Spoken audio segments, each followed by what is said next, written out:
Bismillahirrahmanirrahim. Assalamualaikum warahmatullahi wabarakatuh. Alhamdulillah binikmatihi tatimus sholihat. Hari ini kita dapat belajar kembali dalam pelajaran bahasa Indonesia bab meringkas cerita.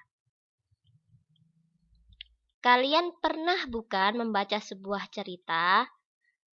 Ketika kalian membaca buku cerita dan kemudian ternyata setelah membaca kalian dapat menceritakan kembali kepada temanmu cerita tersebut dengan singkat atau hanya beberapa menit saja.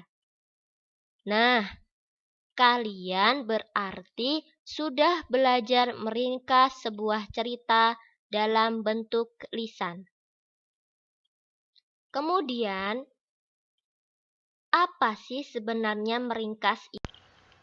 Nah, meringkas di sini adalah kegiatan menyederhanakan kalimat atau merangkum sebuah cerita ataupun teks bacaan tanpa menghilangkan makna keaslian dari cerita tersebut.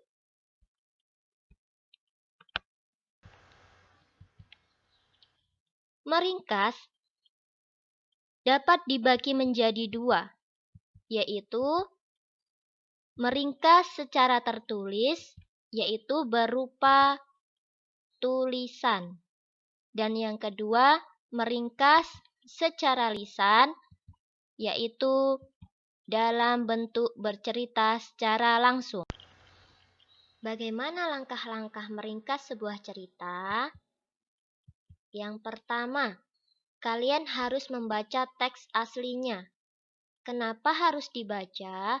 Karena untuk memahami sebuah cerita, kalian perlu membaca, bukan hanya sekali tetapi berulang-ulang kali, agar kalian mengetahui makna dari cerita tersebut.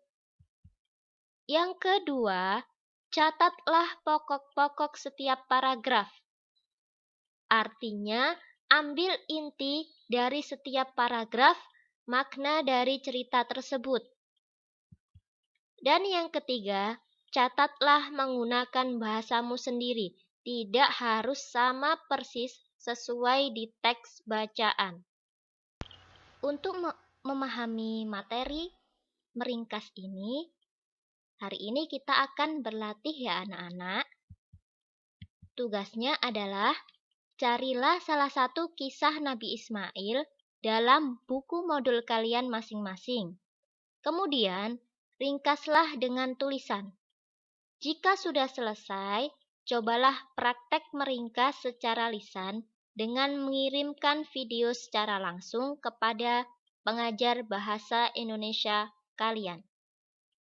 Dari sini, Ustazah cukupkan. Alhamdulillah, hari ini kita telah belajar bahasa Indonesia bab meringkas. Jika memang ada pertanyaan, silakan kalian bertanya langsung kepada pengajar bahasa Indonesia kalian. Ustazah cukupkan dengan doa kafaratul majelis. Subhanakallahumma wa bihamdika asyhadu alla ilaha illa anta astaghfiruka wa atubu ilaik. Syukron ala ihtimaminkum wa kataballahu ma'an najah.